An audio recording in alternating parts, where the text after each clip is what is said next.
오늘 우리가 읽은 본문 말씀은 예수님께서 제자들을 부르시고 그 제자들을 파송하신 내용입니다. 누가 제자인가?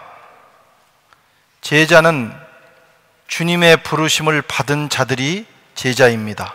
7절 말씀에 보면 12 제자를 부르사, 이 불렀다는 말 콜링이라고 그러죠. 이것을 우리말로 번역하면 소명이라고 합니다. 소명, 부르심. 주님께서 제자들을 부르셨습니다. 고기 잡는 어부 베드로를 부르셨고, 또 세관에 앉아있던 마태를 부르셨고, 열심당원 시몬도 부르셨고, 또 그리스도인들을 잡으러 가던 사울도 다메섹 도상에서 부르셨습니다. 주님이 부르심으로 제자가 되고 제자의 삶이 시작이 되는 것입니다. 주님께서는 오늘 또 우리를 부르시고 계십니다. 부름받은 사람 가운데 어떤 이는 목사가 되기도 하고 선교사가 되기도 하지만, 대부분의 사람들은 세상 속에서 자기 직업을 가지고, 세상 속에서 자기 일터에서 자기 직업을 가지고 하나님의 영광을 위해서 살아가게 됩니다. 그렇게 살도록 부르셨습니다. 루터는 이것을 직업 소명이라고 그랬어요. 직업 소명. 그래서 그리스도인들이 이 세상에서 주님의 영광을 위해서 하는 모든 일은 성직이 됩니다. 목사만 성직이 아니에요. 선교사만 성직이 아니에요. 목사와 선교사는 교회와 선교 현장에서 그 일을 감당하지만, 여러분들은 일터에서, 여러분의 삶의 현장에서 성직을 거행하는 거예요. 그 일이 하나님의 영광을 위해서 하는 일이라면, 그 일이 주님이 부르신 모든 그리스도인들로서 하는 일이라면, 여러분, 그것은 성직이 되는 것입니다. 농사를 짓든지 사업을 하든지 연구를 하든지 무대에서 노래를 하고 연주를 하든지, 자기 밥벌이만을 위해서가 아니라 그 일이 하나님의 영광을 위해서 그런 방향을 가지고 목적을 가지고 하고 그렇게 쓰여진다면, 여러분, 그것이 성직이 되는 것입니다. 가정에서 하는 주부의 일도 마찬가지예요. 아무도 알아주지 않는 허드렛 일 같지만 그 일을 하는 주부가 하나님의 영광을 위하여, 하나님이 내게 맡겨주신 이 소중한 가족들, 하나님의 자녀들을 위하여 하는 일이다 하고 기도하면서 감당하면 그것도 성직이 되는 거예요. 목사와 선교사들은 교회와 선교 현장이 일터입니다. 여러분들은 지금 하시고 계신 그 일, 그 현장이 주님의 제자로서 사명을 감당해야 될 일터인 것입니다. 그래서 그리스도인은 열심히 살아야 됩니다. 무엇을 하든지, 어떤 모양으로 있든지 열심히. 왜? 주님의 영광을 위하여. 초대교회는 모든 그리스도인들이 제자라고 하는 아이덴티티가 있었어요. 자기 정체성이 분명했어요. 예수 믿으면 누구나 제자였어요. 실제로 주님이 부르신 자들은 다 제자입니다.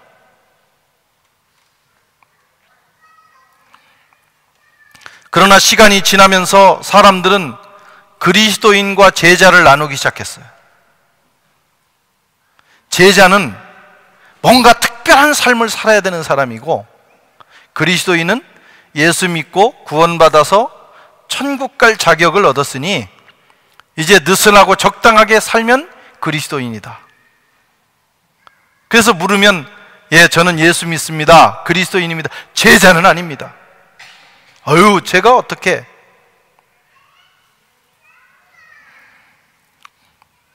왜 이런 일이 일어났느냐? 초대교회 이후로 편안해지면서 적당히 믿기 시작하면서 제자와 그리스도인을 나누기 시작한 겁니다. 적당히 믿는 사람들은 그리스도인이고 열심히 특심인 사람들만 제자라고 생각을 했습니다. 여러분, 그러나 이건 성경적이지 않습니다. 잘못된 생각입니다. 오히려 초대교회는 반대였어요. 사도행전을 읽어보면 초대교회는 정반대의 현상이 있었어요. 예수님을 구주로 영접하고 주님을 따르는 순간 모든 성도가 제자입니다. 여러분, 예수 믿으셨습니까? 예수님을 구주로 믿으십니까? 그 순간 우리는 제자예요. 어떤 특별한 사람이 주님의 제자가 아니라, 특별한 헌신을 한 사람이 주님의 제자가 아니라, 예수 믿어서 구원 얻는 순간 우리는 제자로 콜링된 거예요.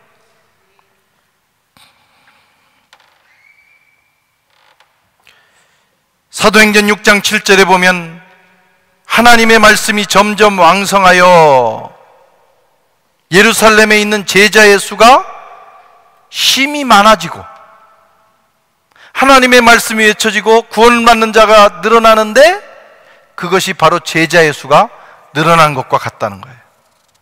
초대교회는 모든 이들이 다 주님의 제자가 되었습니다. 제자가 되는 것은 기본입니다. 그런데 그 제자들이 다른 제자들보다 더 열심히 복음을 전하고 주님을 위해서 헌신하고 목숨을 바쳐 일하기 시작한 거예요. 제자들 중에 정말 특별한 사람들이 있구나. 그래서 안디옥에 있는 사람들이 그들을 향해서 붙여준 이름이 있어요. 그리스도인. 사도행전 11장 26절에 안디옥에 데리고 와서 둘이 교회 1년간 모여 큰 무리를 가르쳤고 바울과 바나바가 안디옥 교회를 부흥시켰어요. 그 주님의 제자들을 훈련시켰더니 너무 보통 제자들보다 더 훌륭한 제자가 되었어요. 그러자 그 제자들이 안디옥에서 비로소 그리스도인이라는 일컬음을 받게 되었더라. 여러분, 그리스도인, 이 그리스도인이라는 말은 제자보다 더 헌신된 사람이라는 뜻이에요. 근데 오늘날 이게 거꾸로 돼버렸어요. 나 그냥 예수 믿어요. 그리스도인이에요. 그런데 그냥 그렇게 살아요. 그리스도인이라는 이름을 우리가 부끄럽게 만드는 것입니다. 여러분, 그리스도인이십니까? 예. 보통 제자보다 더 헌신된 사람이라는 뜻이에요. 예수 믿고 거듭나면 모두가 제자로 부르심을 받은 것입니다. 그들이 주님을 더 열심히 믿고 헌신하면 비로소 그리스도인이 되는 겁니다. 함부로 나 그리스도인이다 이렇게 말하면 안 된다는 거예요. 먼저 제자가 돼야 됩니다. 이 순서가 바로 되었던 초대교회는 신앙이 역동적이었습니다. 비실비실하지 않았어요. 주님을 믿는 순간 그들은 생명을 주님께 드리고 인생을 살았습니다. 그건 당연한 것으로 생각했어요. 예수 믿는 것은 생명을 드리는 것으로 생각했어요. 주님은 우리를 위하여 십자가에 죽으셨습니다. 십자가에 죽으실 만큼 자기의 목숨을 버려서 우리를 구원했기 때문에 그 주님을 따르는 일도 목숨을 버리는 일이었어요. 우리의 신앙은 처음부터 레디컬했습니다. 그냥 예수 믿고 적당히 즐기는, 마음의 평안을 얻는 그런 종교적 행위가 아니라 목숨과 목숨을 맞바꾸는 행위였어요. 주님 우리 위해서 목숨을 주셨고, 우리도 우리의 삶을 주님께 드리는 것입니다. 그래서 초대교회는 이런 생각을 가지고 살았기 때문에 그들은 작은 사람들이었고 많이 배우지 못한 사람이었고 사회의 기득권이 아니었지만, 그 작은 사람들이, 그 부족한 무리들이 역사를 뒤집었어요. 세상을 바꿨습니다. 그런데 어느 날부터 순서가 거꾸로 되기 시작했어요. 적당히 믿어도 되는 대명사로 그리스도인이 된 겁니다. 나 그리스도인이에요. 적당히 믿을래요. 제자는 되기 싫어요. 적당히 믿게 되면서 교회는 타락했고 교인들의 숫자는 늘어납니다. 왜? 적당히 믿으니까, 편안하니까. 그러나 그리스도인과 교회는 세상에 아무 영향력이 없는 아주 무기력한 존재로 전락한 거예요. 우리 교회가 아무리 많이 모이면 뭐합니까? 여기서 주님을 위해서 자기의 생명을 내놓을 수 있는 주님의 제자가 없다면 1000명, 10,000명 모이는 그 조직이 무슨 의미가 있겠어요? 주님의 제자가 돼야 됩니다. 주님은 우리를 그렇게 부르시고 계시는 거예요. 지금 여러분의 상태는 어떻습니까? 우리 교회의 모습은 어떻습니까? 우리는 적당히 신앙생활을 하고 있지 않습니까?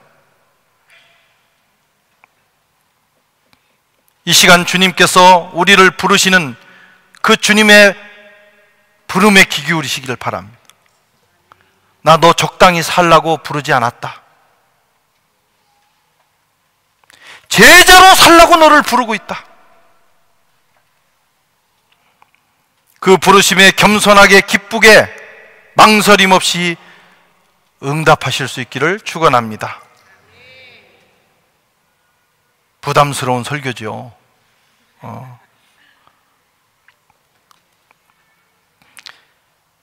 또 제자는 보내심을 받은 자들이에요. 7절에 보면 둘씩 보내시며, 주님이 콜링하신 목적이 있어요. 그것은 보내기 위해서입니다. 이 보냈다는 말에서 파생된 여러 용어들이, 그 중에 하나가 사명, 미션, 또 그것을 우리 신학적인 용어로 말하면 선교입니다. 같은 단어입니다. 미션. 그 일을 감당하러 가는 사람을 미셔너리, 선교사. 주님은 우리를 부르실 때 사명을 주셔서 그 사명을 감당하며 하라고 보내시기 위해서 우리를 부르신 거예요. 사명, 여러분, 선교, 또 선교사가 되는 것, 그것이 주님이 우리를 부르신 목적입니다. 많은 사람들은 특권은 누리려고 합니다. 예수 믿어서 예수 믿은 그 기쁨, 감격, 할렐루야, 다 좋죠. 주님이 만져주시고 위로해 주시고 축복해 주시고 기도 응답해 주시고, 안 좋아할 사람이 어디 있어요? 바보 천치라도 그건 좋아합니다. 특권은 누리려고 합니다. 그러나 사명은 감당하지 않으려고 하는 거예요. 사명, 부담스럽다 이겁니다. 얌체 같은 그리스도인이죠. 사명도 감당하셔야 돼요. 내가 특권을 누렸으면 사명도 감당해야 됩니다. 감당하지 않는 것이 약은 것 같지만 나중에는 남는 것이 없는 인생이 돼요. 주님은 우리를 보내시기를 원하십니다. 어떤 이는 선교지로, 어떤 이는 일터로. 여러분, 대부분은 일터에서 사명 감당하셔야 돼요. 거기서 하나님 영광을 드러내고 거기서 복음의 역사가 일어나도록 해야 하는 것입니다. 빛과 소금이 돼야 돼요. 빛, 우리가 가는 곳마다 밝아져야 된다 이거예요. 복음의 빛으로. 우리가 가는 곳마다 우울해지면 안 됩니다. 소금이 되어 그 사회를 아름답게 보존해야 합니다. 한 알의 밀알이 되어 많은 열매를 맺어야 되고, 그리고 주님 나라를 이루어야 돼요. 그래서 선한 교회 교인들이 가는 곳마다, 그리스도인들이 가서 일하는 곳마다 천국이 되는 역사가 일어나야 합니다. 누구에게나 맡겨진 미션이 있어요. 그 사명을 감당하면 거기가 선교지입니다. 그리고 그 사명을 찾아서 감당하는 사람은 인생의 의미가 주어집니다. 인생의 의미.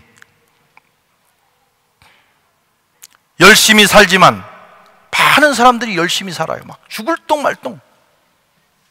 그러나 열심히 살지만 사명 따라 살지 않는 사람은 인생 마지막 순간에 반드시 경험하는 것이 하나 있어요. 허무라고 하는 저주입니다. 열심히 살았는데 말이죠, 마지막 인생 마지막 종착역에 서서 보니까 내가 왜 이렇게 살았지? 무엇을 위해서 이렇게 살았지? 허무, 무의미가 찾아오는 거예요. 그때는 이미 늦은 것입니다. 다 이루었다고 생각했는데 어느 날 허무의 그림자가 인생을 뒤덮습니다. 죽기 살기로 열심히 살았는데 무의미가 파도처럼 밀려올 때 여러분 어떻게 감당하시겠어요? 그러나 사명 따라 살아간 사람은 시간이 갈수록 보람과 인생의 의미의 축복을 경험합니다. 내가 힘들었지만 잘 살았어. 내가 조금 더 손해봤지만 정말 의미 있는 시간들이었어. 그리고 마지막 날에 주님께서 우리에게 생명과 의의 면류관을 주실 것입니다. 여러분, 우리는 진지하게 생각해야 돼요. 인생은 돌이킬 수가 없습니다. 한 번 지나가면 끝나는 것입니다. 막 그 인생이 지금 막 사라지고 있어요. 잘 살고 있습니까? 에이, 목사님 무슨 말씀이세요? 저는 정말 발바닥에 불이 나도록 열심히 살고 있습니다. 아니요! 나는 그렇게 묻지 않았어요. 사명 감당하며 살고 있느냐 이거예요. 아무리 열심히 살아도 사명 감당하지 않고 산 사람은 무의미의 저주가 다가와요. 어느 날 내가 잘못 살았구나, 내가 왜 인생을 그렇게, 차라리 놀면서 살지.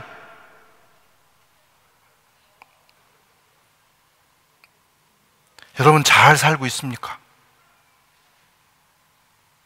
에이, 저는 정말 그런 생각, 잘 살고 못 살고 할 여유도 없어요. 인생이 너무너무 힘들어요. 사명? 그건 사치스러운 얘기예요. 너무 힘들 뿐이에요. 아닙니다. 힘드냐고 묻지 않았어요. 힘들어도 사명은 감당해야 되는 거예요.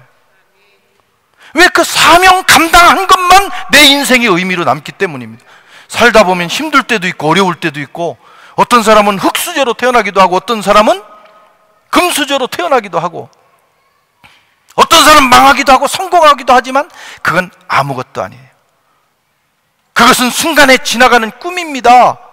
그 모든 과정 속에서 힘들 때는 힘들지라도 잘 될 때는 잘 되는 상황에서 사명을 붙들어야 돼요. 그때만 인생을 잘 살게 되는 것입니다. 우리는 돈 잘 벌고 좋은 자리에 가고 평안하면 그건 축복이라고 생각하고, 또 어렵고 힘들고 고통의 골짜기를 지나면 내 인생 실패했다고 생각하지만 그것은 인생의 성공과 실패의 기준이 아닙니다. 무엇을 위해서 살았느냐는 거예요. 뭘 위해서? 정말 내 인생 끝자락에 서서 후회하지 않겠느냐 이겁니다.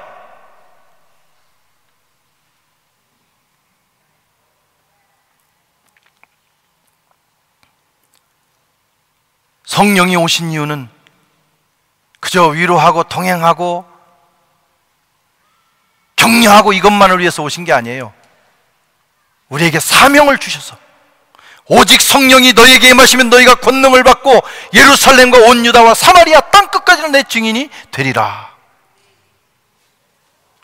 사명을 위해서 오신 것입니다.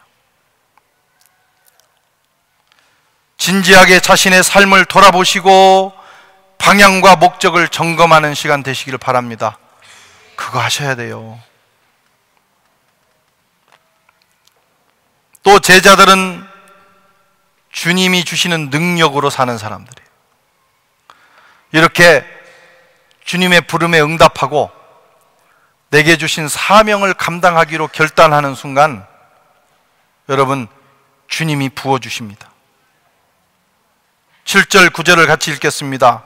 12 제자를 부르사 둘씩 보내시며 더러운 귀신을 제어하는 권능을 주시고 명하시되 여행을 위하여 지팡이 외에는 양식이나 배낭이나 전대에 돈이나 아무것도 가지지 말며 신만 신고 두벌옷도 입지 말라 하시고. 야, 주님의 제자들은 다 거지처럼 살아라, 그런 말씀이 아닙니다. 이 말씀은 그 말씀에 순종하면 첫째는 영적 권능을 주시겠다는 거예요. 귀신을 쫓고 병을 고치고, 또 다른 본문에는 어느 집에 가든지 네가 축복하라 이거예요. 샬롬을 빌라. 그러면 샬롬이 임한다. 놀라운 일 아닙니까? 그리고 이런 부분들, 먹고 마시고 하는 것은 필요하지만 너무 그거 가지고 신경 쓰지 말라는 거예요. 사명 감당하면 필요한 것을 채우시겠다. 딱 필요한 것만 가지고 가라. 나머지는 주님이 채우시겠다. 할렐루야. 주님의 제자들의 삶의 방식입니다. 우리가 주님께서 주신 사명에 헌신하기 시작하면 여러분, 사업하는 분들은 희한할 정도로 하나님이 길을 열어주시는 거예요. 그 일을 잘하라고. 목회자도 마찬가지. 주님의 제자들은 이렇게 살았어요. 그들은 당장 내일 굶어 죽을 것 같은 사람들이었지만 그들은 사명 끝까지 감당하고 세상을 바꾸고 주님 앞에 갔습니다. 그들은 능력으로 살았습니다. 필요한 것들은 주님이 공급해 주셨습니다. 그들은 소수자였지만, 사회적 약자였지만 그들은 로마라고 하는 역사상 가장 위대한 나라를 복음으로 바꿔놨어요. 이것이 제자들의 능력입니다. 허드슨 테일러는 17살에 성령을 체험하고 헌신했어요. 중국 선교사로 가겠다, 내가 주님을 위해서. 그리고 의학 공부를 마친 후에 21살에 중국 상해로 가서 선교 활동을 시작했는데 얼마나 힘들겠어요. 그 당시에 많은 어려움을 겪었고 뿐만 아니라 극심한 영적 무능력도 경험했어요. 21살짜리가 갔으니까. 거기다가 빈곤을 경험했어요. 선교를 계속해야 되나 고민하는 중에 친구의 편지가 도달했습니다. 친구여, 이 세상에서 우리가 예수와 함께 죽었으면 예수와 함께 사는 것이다. 이제는 내 힘으로 사는 것이 아니라 예수의 힘으로 사는 것이다. 예수의 죽음이 내 죽음이 되면 예수의 부활도 내 부활이 된다. 그러므로 나를 의지하지 말고 내 안에 계신 부활하신 예수님을 바라보고 의지하고 믿고 살아라. 이 친구의 편지가 그에게 메시지가 됐어요. 그날부터 그는 주님을 의지하기 시작했어요.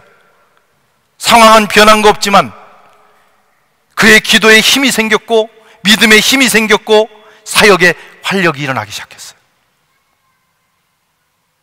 그는 그 유명한 페이스 미션, 오직 믿음으로 선교한다, 그 개념을 만들어냈어요. 그는 부족하고 작은 능력의 소유자였지만 오직 믿음과 기도로 중국 내지 선교회를 만들었고 그 선교회를 통해서 6,000명을 파송합니다. 제가 속한 교단이 한국에서 제일 큰 교단인데 우리가 100년 동안 지금도 6,000명 파송 못했어요. 그런데 한 사람의 헌신이 이런 역사를 이루었습니다. 허드슨 테일러는 오직 주님만을 의지했고 그의 대업은 전능하신 하나님께서 이루셨습니다. 그는 하나님만 의지한 거예요. 기도의 사람 조지 뮬러 잘 아실 겁니다.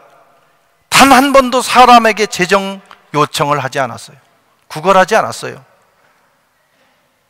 그런데 그는 평생 동안 1만 명이 넘는 고아들을 먹였고 42개국 300만 명에게 복음을 전했습니다. 평생 5만 번 기도응답을 받았어요. 93살까지 살았거든요. 그래서 20살, 아니 3년 빼가 23살부터 하나님 앞에 헌신했다고 치면 약 70년 동안 헌신했다 이렇게 대충 잡고 따져보면 그 기간에 5만 번 기도응답을 받으려면 하루에 최소한 2건씩 받은 거예요. 2번씩은 하나님의 역사를 경험하면서 그는 그 거룩한 일을 이룬 것입니다. 그는 작은 사람이었지만 하나님의 나라의 능력으로 살았어요. 초자연적 인생을 살아간 것입니다. 이게 제자의 삶이에요. 그런데 왜 우리에게 그런 일이 안 일어나느냐? 하나님의 도우심과 역사가 없느냐? 처음 단추가 잘못됐어요. 적당히 믿으려고 했기 때문입니다. 여러분, 복음은 급진적인 거예요.